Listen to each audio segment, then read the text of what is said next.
Amigos de Sucesos, Verónica López será nuestra guía hoy aquí en el Museo de la Cerámica, en la población de Honda, muy cerquita de Castellón, donde también hace parte el trabajo que hemos realizado con Carlos Baque, que ustedes ya tuvieron la oportunidad de ver.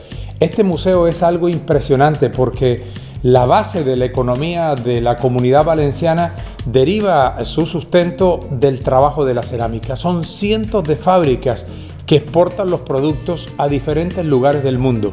Pero esto tiene una historia y es lo que nos va a contar Verónica en la mañana de hoy. A ver, Verónica, cuéntanos, ¿cuál es la historia inicial de este museo? Muy bien, como bien dice Jorge, aquí el sector azulejero es una de las fuentes principales de toda la comarca. Hablamos de una tradición cerámica de más de 2 siglos de fabricación industrial, por eso habréis visto la cantidad de fábricas que tenemos. Y bueno, comentar pues que es un sector muy importante y muy consolidado, pues incluso pues a nivel internacional somos una de las zonas de mayor producción de azulejo. Entonces lo interesante es ir viendo la historia.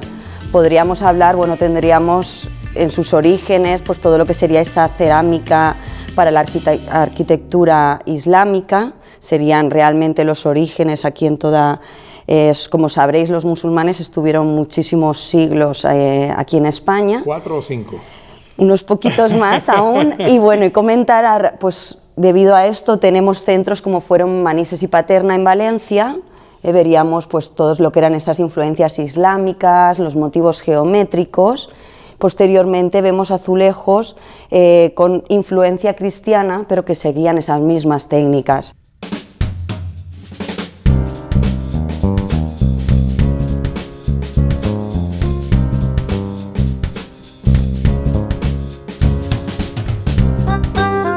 En esta parte del museo, ¿qué encontramos? Pues mira, en esta parte, Jorge, podemos encontrar todo lo que es la historia del azulejo. Aunque hablemos de azulejo valenciano, vamos a tener en cuenta todas las corrientes de otros centros importantes a lo largo de la historia. Hablaríamos del azulejo característico de Sevilla y Toledo, y luego también algunas muestras de Cataluña. Digamos que son momentos en los que todos los centros tienen una relación los unos con los otros. Entonces es interesante ver pues toda esta evolución y ir viendo toda la historia. Ahora, pero ¿es muy diferente lo que se puede encontrar en materia de azulejos de lo que hay en Cataluña, en Sevilla, que tiene una fuerte influencia musulmana? En estas épocas sí, porque de hecho, por ejemplo, aquí hablaríamos todavía de azulejos de influencia islámica, motivos geométricos. En cambio, aquí hablaríamos de una corriente que venía directamente de Italia. Fue un señor que, digamos, trajo aquí esta moda del Renacimiento italiano. Entonces es otra corriente totalmente diferente. Vamos hablando de esos cambios a nivel social, a nivel de acontecimientos importantes en la historia. Entonces vemos ya motivos muy diferentes.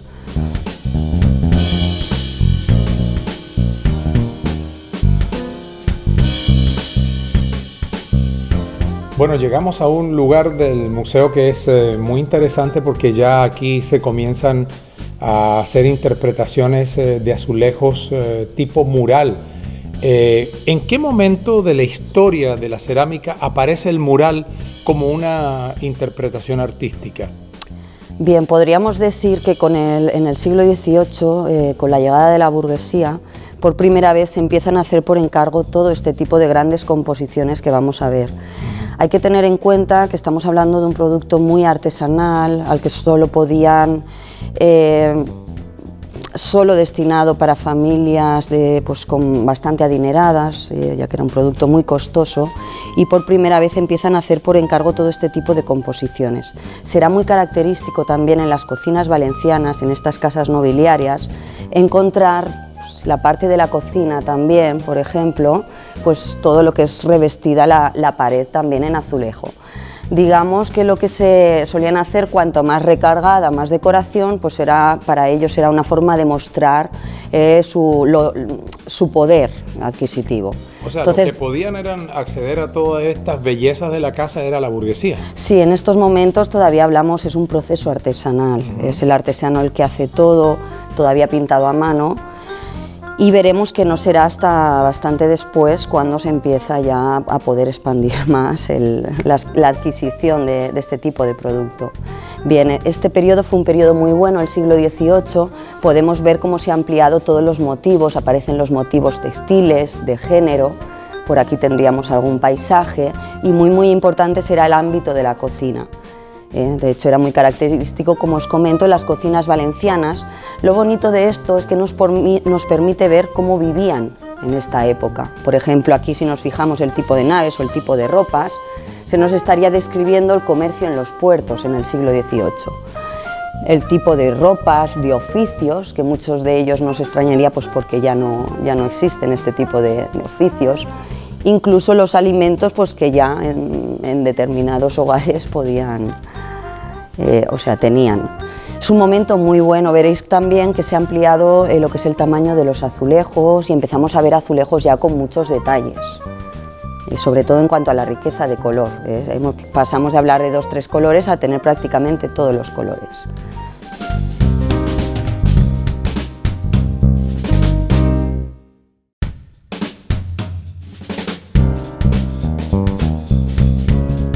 Los motivos del azulejo dan para todo, o sea, en la zona anterior del museo hablábamos de las costumbres de la casa. Sí. Ahora ya nos metemos de lleno en la religión, que es tan importante en la vida de cada una de las personas. Sí, vamos a ver que llegará un momento que se utilizará la cerámica, al ser un material tan resistente. Tenemos que tener en cuenta, estamos en el siglo XVIII, la gran mayoría de personas todavía eran analfabetas, no sabían ni leer ni escribir, ni podían acceder a unos mínimos estudios. Entonces lo que se intentará hacer es poder mostrar la religión a todo el mundo, de manera que se pueda poner en la calle. Por eso tenemos que la gran mayoría de paneles van a hacer siempre referencia a las advocaciones de los santos en los centros históricos. Aquí en España es muy... Digo en España porque esto es bastante habitual, tanto en el norte como en el sur, en muchísimas zonas. Podemos ver los centros históricos, pues calle de El Salvador y al lado un panel de El Salvador. Hay que tener en cuenta que esto al mismo tiempo les servía también para ubicarse, pues yo vivo en la calle tal, al no saber leer, no saber tal, ellos a través de las imágenes es como se podían orientar. Por otra parte, como os comento, era una forma de poder acercar la religión a todo el mundo y se hacía en cerámica por ser un material tan resistente a las condiciones climáticas, a las condiciones meteorológicas. Por otra parte, también eran características las estaciones del Calvario también en cerámica. Digamos que eso era un poco la razón de ser, el origen de todos estos paneles devocionales.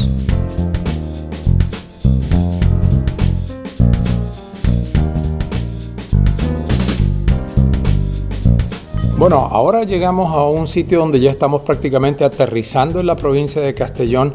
¿Y por qué el museo está ubicado en Onda? Pues bien, Jorge, el museo está ubicado en Onda porque representa toda la historia de un pueblo, todo un saber hacer,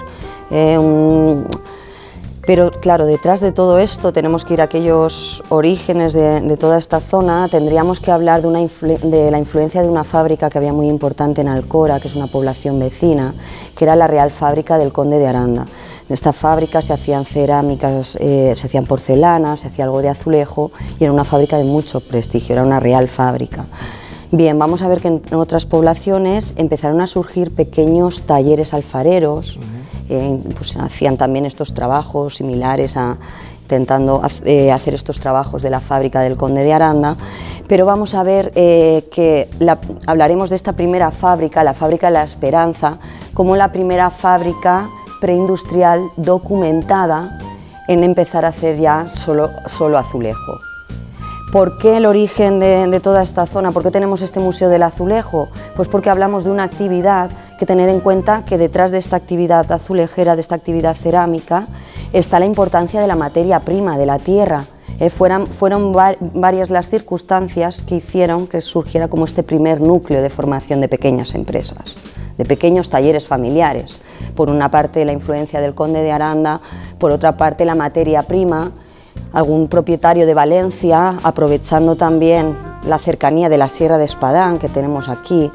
Hay que tener en cuenta que entonces el transporte hasta Valencia se hacía en carro, era un transporte muy costoso, un viaje muy costoso. Entonces algún propietario de Valencia también trasladó su sede aquí, sea, fueron una serie de circunstancias que hicieron pues que empezara ese primer núcleo de formación de pequeños talleres. A mí me gustaría que habláramos un poquito de la materia prima. Sí. Si la materia prima se genera aquí para producir los azulejos y la cerámica, ¿en qué consiste la materia prima para hacer todas estas bellezas? Pues son tierras ricas en feldespatos, aluminios, silicatos. El tipo de arcilla es una arcilla muy ferruginosa, con hierro, que permite pues, que se creen este tipo de productos. También es verdad que hoy viene tierra también de otras partes del mundo, lo que se llama la tierra blanca, viene de países del este de Europa, pero en su origen, en todas estas fabriquetes, la tierra que utilizaban era todo tierra de aquí, del interior de Valencia, o sea, de la región. Hay que recalcar que pues, en cada mina, cada cantera, pues, tenía su tipo de tierra que era más o menos propicia pues, para hacer los diferentes productos cerámicos.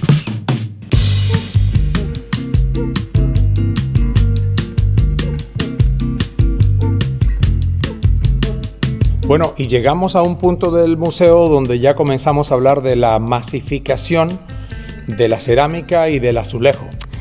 Sí, poco a poco iremos hablando de esos cambios importantes en el azulejo. Ya no hablamos de un producto tan artesanal, empezamos a hablar de esos cambios que habrán a nivel industrial, a nivel técnico en el azulejo.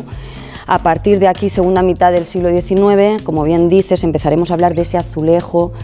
Habrá muchísima demanda para las grandes ciudades, con el desarrollo de las grandes ciudades, y hablaremos de un azulejo que todavía, entre una de las características, se seguirá pintando a mano, pero se empezarán a utilizar un tipo de plantillas para poder pintar más rápido y que sean lo más parecidos posibles, ya que lo que ya aparece, como bien dices, ese concepto de azulejo en serie, azulejo por repetición. Ya no hablamos de esos trabajos que son más puntuales. Más sencillo y menos costoso. Más sencillo, bueno, de cierta manera podríamos decir, digamos que ya no es tan, sigue siendo artesanal, pero habrá llegado, una vez pasó la revolución industrial, habrán llegado las máquinas al sector.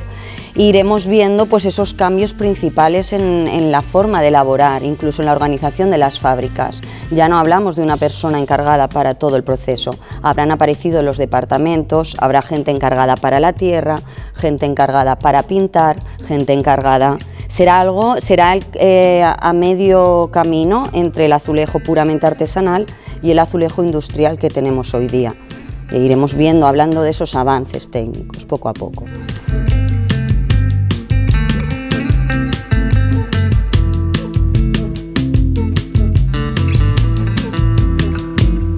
Bueno, ¿y cuál es la importancia de este pabellón? Bien, aquí vamos a hablar de la importancia de aquel azulejo modernista. Digamos que es una nueva moda en el azulejo, quieren hacer algo como más moderno, ¿no? Podríamos decir, algo más creativo. Seguirán inspirándose en la naturaleza, el mundo animal, el mundo vegetal, pero digamos una de las características de la arquitectura modernista es la utilización de cerámica, no solo de azulejos, sino de otro tipo de elementos decorativos. Tendríamos un gran ejemplo conocido a nivel mundial, como es por ejemplo Barcelona, gracias al arquitecto Gaudí. Y decir, bueno, pues que aquí en Onda muchísimas fábricas se especializaron en este tipo de azulejo, ya que se requirió muchísimo también pues, para las ciudades. Muy característico serán este tipo de zócalos que podemos ver. Digamos que en sí, en este tipo de diseño, hablamos de esa geometrización, de esa abstracción de las formas, basándonos todavía en la naturaleza, en el mundo natural, y serán muy característicos todo este tipo de zócalos que vemos aquí, tanto como elemento decorativo como a la hora de evitar las humedades en las casas. Eso es. Por otra parte, habrá llegado la electricidad al sector, en cuanto a otro avance técnico, y hablamos de azulejos muy finitos. De hecho, decimos que para conocer la edad de un azulejo hay que mirar el grosor, por el tipo de prensa que se ha utilizado. Cuanto más grueso es más antiguo, sería una forma así pues más o menos sencilla para poder, eso es.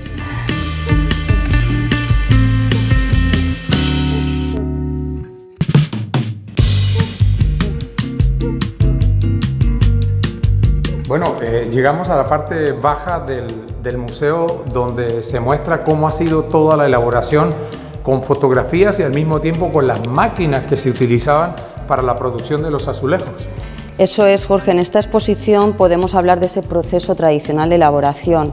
Consistiría en aquellos momentos en dos partes. Primera parte, la preparación de la tierra, hasta que tendríamos el bizcocho, que es la pieza ya, la tierra cocida, y una segunda parte, la parte de la decoración. Aquí iríamos hablando de todos esos avances técnicos en ese proceso de elaboración, de cómo se conformaba la tierra, cómo se compactaba, los diferentes tipos de prensas.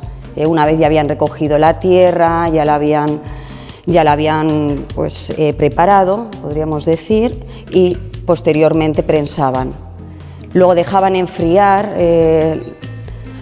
dejaban secar, ya que llevaba un grado de humedad, llevaba agua, esa tierra, hablamos de barro, de tierra con agua, de arcilla mojada, y posteriormente, muy curioso, una vez cargaban los azulejos, se cocían en hornos morunos. Era un trabajo, tal como nos comentan, muy sacrificado, requería de dos cocciones, una para tierra, otra para esmalte, y tapiaban todo el horno, luego destapiaban.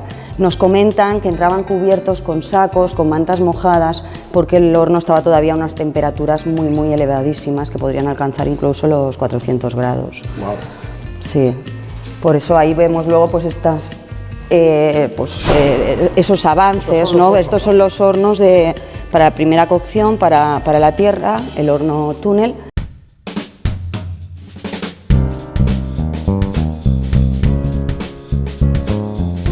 Bueno, aquí hay una fotografía hermosísima de Manolo Zafón, la persona, el artista del cual viene el nombre del museo. Si alguien viene a Valencia, que no deje de venir al museo. Eso es, bueno, invitaros a todos a que si tenéis la ocasión vengáis a conocernos, a hablar del Museo del Azulejo Manolo Zafón, que como bien dice Jorge, bueno, es el nombre del museo porque fue un ceramista muy importante de aquí de Onda, empezó a innovar mucho ya en aquellos tiempos. Era como un investigador de cerámica, pero aparte de eso es el encargado en esta gran labor de recuperación del patrimonio cerámico, fue el que empezó a coleccionar pues lo que sería el embrión de este actual museo, todos aquellos primeros fondos. Además nos comentan pues, que si hacía falta intentaba paralizar una obra para poder rescatar un azulejo. Y bueno, pues todo este espíritu de recuperación de patrimonio es una de las funciones del museo y nos encantaría pues poder mostraros a todos esta larga tradición de más de 2 siglos en esta cultura cerámica, esta cultura del azulejo. Sería un placer pues poder atenderos. Bueno, Verónica, no sabes cuánto te agradecemos todo el tiempo que has tenido para nosotros y amigos de Sucesos, muchas gracias por su tiempo, por su disponibilidad y agradecerle a toda la gente del museo la hospitalidad y todo lo que hemos aprendido aquí sobre la historia del azulejo y la masificación de este elemento tan importante, vital en esta vida moderna. Verónica, muchas gracias. Muchas gracias, Jorge. Un placer. Que tengan ustedes una tarde muy feliz, que Dios los bendiga y será hasta una próxima oportunidad.